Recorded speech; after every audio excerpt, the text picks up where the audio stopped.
Hello friends, welcome to our channel. दोस्तों, हम लोग वर्ल्ड मैप कर रहे थे और वर्ल्ड मैप में जो आज का हमारा टॉपिक है वो है विश्व की प्रमुख महासागरीय धाराएं। प्रमुख जो महासागरीय धाराएं उनको पढ़ने से पहले हम थोड़ा सा देख लेते हैं। ये देखिए, आप जैसे कि वर्ल्ड मैप को आप देख रहे हैं, ये आपको दिख रहा है, क्या दिख रहा है आपको? ये विषुवत रेखा जा रही है, क्योंकि विषुवत रेखा के ऊपरी भाग को यानी कि नॉर्थ वाले भाग को है। अगर हम महासागर देखेंगे, जैसे अटलांटिक महासागर देखेंगे, तो ऊपर वाला पार्ट नॉर्थ अटलांटिक हो जाएगा और विषुवत रेखा के नीचे वाला पार्ट क्या हो जाएगा? दक्षिणी अटलांटिक हो जाएगा। इसी तरह प्रशांत उत्तरी और दक्षिणी। तो इसलिए मैं विषुवत रेखा की किन किन देशों से होकर गुजरती है, ये जानकारी भी अति महत्वपूर्ण है। तो आप जैसे कि जानते हैं, ये जो धारा है Ecuador, Colombia, Brazil, Gabon, Congo गणराज्य, सोमालिया, इन सब देशों से होकर गुजरती है। इंडोनेशिया से होती हुई गुजरती है। तो ये आप लोग मैप लेकर बैठिए और आप देखिए किन किन देशों से होकर गुजरती है, क्योंकि ये जानकारी अति महत्वपूर्ण है, आप सबको पता होना चाहिए। चलिए, तो बिना देर के हुए हम अपने टॉपिक की ओर बढ़ते हैं। आज का हमारा टॉपिक जो कि क्या है? विश्व की प्रमुख महासागरीय धाराएँ। तो आइए दोस्तों, हम लोग देखते हैं। सबसे पहले जो हम देखेंगे, लेब्राडोर जलधारा देखेंगे दोस्तों। लेब्राडोर जलधारा जैसे कि आपको ये दिख रही है, लेब्राडोर जलधारा पोल की तरफ से आ रही है। तो जितनी भी दोस्तों ये पोलो की तरफ से जलधाराएँ आएंगी, ये सारी कैसी होंगी? ठंडी जलधाराएँ होंगी। जितनी भी ऊपर की तरफ से यानी कि जितनी भी ये हमारी विषुवत रेखा है उस तरफ से आएंगी, तो वो हमारी क्या होंगी? गर्म जलधाराएँ होंगी। याद रखिए, विषुवत रेखा की तरफ से आएंगी वो गर्म जलधाराएँ होंगी, जबकि जितनी भी पोलो की तरफ से आएंगी ये सारी ठंडी जलधाराएँ होंगी। तो हम देख रहे हैं लेब्राडोर जलधारा। जैसा कि आप देख रहे हैं कि आपको दिखाई दे रहा है कि ये जो जलधारा है कहाँ से आ रही है? पोल की तरफ से आ रही है। जैसे कि आप देख रहे हैं बैफिन की खाड़ी से, ये बैफिन की खाड़ी में होती हुई आ रही है। तो जो बैफिन की खाड़ी है यानी कि जो लेब्राडोर जलधारा है, तो ये कहाँ से आ रही है? बैफिन की खाड़ी से। तो उत्तरी अटलांटिक में ये बहने वाली एक ठंडी जलधारा है, जो बैफिन की खाड़ी और डेविस जल मरु मध्य के से प्रारंभ होकर कहाँ पे 52 डिग्री पूर्वी देशांतर में ये कहाँ से मिल जाती है? जो हमारी जो गल्फ स्ट्रीम आ रही होती है उससे मिल जाती है। आप देखेंगे यहाँ पे गल्फ स्ट्रीम आएगी और यहाँ पे आके मिल जाएगी, तो यहाँ पर तो ठंडी जलधारा और जब गर्म जलधारा मिलेगी तो यहाँ पे क्या होगा? प्लैंक्टन्स का निर्माण होगा, जिसके मछली उत्पादन के लिए बहुत महत्वपूर्ण है। तो यहाँ पे क्या होगा? ये मछलियों को खाना है, जिससे कि मछलियाँ यहाँ पे ज़्यादा मात्रा में मिलेंगी। ठीक है दोस्तों, तो चलिए आप देख रहे हैं लेब्राडोर जलधारा। लेब्राडोर जलधारा आपको समझ में आ गई होगी कैसी जलधारा है? ठंडी जलधारा है। कहाँ से होकर आ रही है? उत्तरी अटलांटिक महासागर में बहने वाली है। जैसे कि आप देख रहे हैं ना, ये ऊपर वाला पार्ट क्या है? सब उत्तरी अटलांटिक महासागर है, तो इसमें बहने वाली जलधारा है। और ये जो जलधारा है, बस इतना ही आप इसमें याद रखिए, बैफिन की खाड़ी और डेविस जलमरुमध्य के मध्य से आकर किस में मिल जाती है? गल्फ स्ट्रीम में। ये अपने साथ बर्फ़ के बड़े हिमखंड भी लेकर आती है, जिससे जो जहाजी दुर्घटना की संभावना है वो काफ़ी बढ़ जाती है। चलिए दोस्तों, तो आपको समझ में आ गया होगा। अब आप अपनी अगली जलधारा देखते हैं, जो कि है कनारी जलधारा। जैसे कि आपको दिखाई दे रहा है, ये कनारी जलधारा आपको दिखाई दे रही है। कनारी जलधारा भी आप देखिए ठंडी जलधारा है। ये जो अफ्रीका है, अफ्रीका का कौन सा पार्ट है? ये आपको दिखाई दे रहा होगा, उत्तरी पश्चिमी तट है। ठीक है, यहाँ पर क्या होती है? बहने वाली एक ठंडी जलधारा है। कौन सी? कनारी जलधारा। तो उत्तरी अटलांटिक महासागर में बहने वाली एक ठंडी जलधारा है, अफ्रीका के उत्तर पश्चिमी तट पर बहती है, जैसा कि आप देख रहे हैं। वास्तव में जो कनारी जलधारा है, ये जो उत्तरी अटलांटिक धारा का ही बढ़ा हुआ दक्षिणी भाग है। ठीक है, तो इसकी गति क्या है? 8 से 30 मील प्रतिदिन होती है। याद रखिएगा, जो इसके परिणाम स्वरूप है, जो सहारा मरुस्थल है उसका क्या हुआ? उत्पत्ति हुई है। ठीक है दोस्तों, चलिए आगे देख लेते हैं हम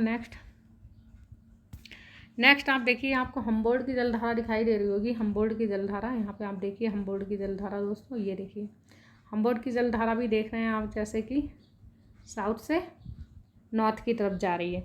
तो दक्षिण प्रशांत महासागर में, ये भी आप देख रहे हैं, दक्षिण प्रशांत महासागर है। तो दक्षिण प्रशांत महासागर में दक्षिण अमेरिका के पश्चिमी तट के सहारे क्या हो रहा है? दक्षिण से उत्तर की ओर प्रवाहित होने वाली ठंडी जलधारा है। इसका तापमान और लवणता दोनों कम होते हैं। इसके परिणाम स्वरूप कौन से मरुस्थल का निर्माण होता है?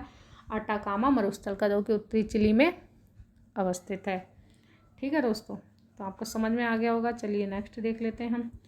नेक्स्ट आपको दिख रही होगी बेंगुएला जलधारा दोस्तों। ये देखिए बेंगुएला जलधारा अफ्रीका के पश्चिमी तट पर। ठीक है, अभी हमने अफ्रीका के उत्तरी पश्चिमी तट पर देखा था, अब हम अफ्रीका के पश्चिमी तट पर देख रहे हैं। अफ्रीका के जो उत्तरी पश्चिमी तट पर था, इससे ये सहारा मरुस्थल का निर्माण हुआ था। और इस पे भी हम देखते हैं कौन सा मरुस्थल का निर्माण होगा। बेंगुएला जो जलधारा है दोस्तों, याद रखिएगा, जो बेंगुएला जलधारा है यह ठंडी जलधारा है जो दक्षिणी अटलांटिक महासागर में, देख रहे हैं ना अब, ये दक्षिणी अटलांटिक महासागर है, ठीक है। नीचे वाला पार्ट क्या है, दक्षिणी अटलांटिक, इसके ऊपर वाला क्या हो जाएगा, उत्तरी अटलांटिक, ठीक है।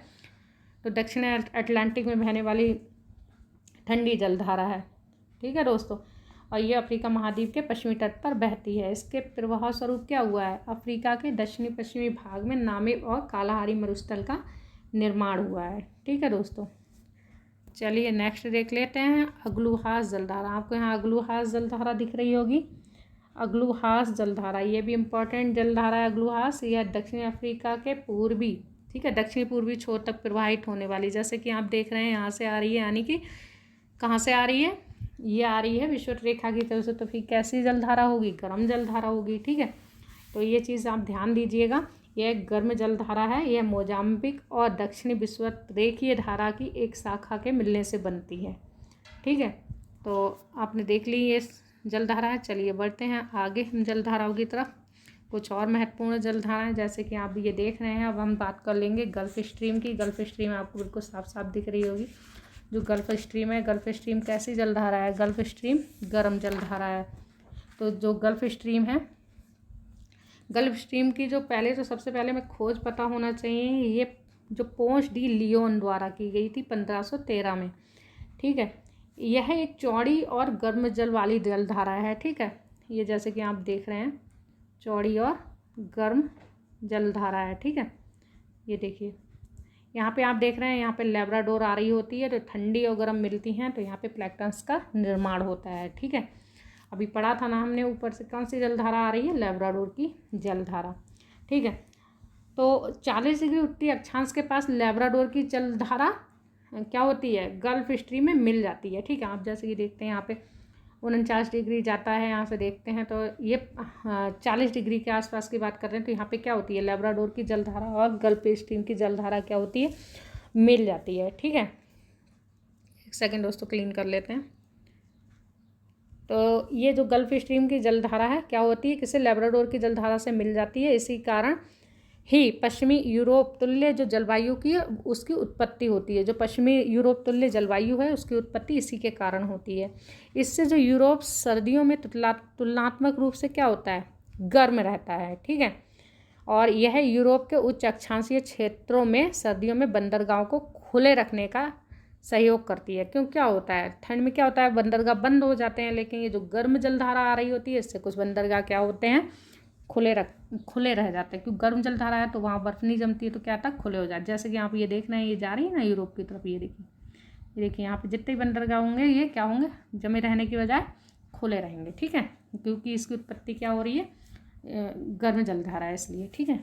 चलिए आगे देख लेते हैं हम लोग। गल्फ स्ट्रीम हमने देख लिया, जो कि क्या थी, इम्पॉर्टेंट थी, ठीक है। लैब्राडोर तो हम देख ही चुके हैं पहले ही। अब हम क्या देखेंगे, फ्लोरिडा जलधारा। फ्लोरिडा आपको जलधारा दिख रही होगी दोस्तों, फ्लोरिडा जो जलधारा है, जो फ्लोरिडा जलधारा है ये उत्तरी अटलांटिक में बहने वाली फ्लोरिडा धारा, ठीक है, भूमध्य देखिए धारा का उत्तरी विस्तार है, जो फ्लोरिडा और क्यूबा के मध्य बहती है। देखिए फ्लोरिडा और क्यूबा, ठीक है। ये फ्लोरिडा आपको दिख रही होगी यहाँ पे, फ्लोरिडा, एक सेकेंड आपको दिखा देते हैं, ये देखिए फ्लोरिडा, ठीक है, और क्यूबा इसके मध्य बह रही है, ठीक है।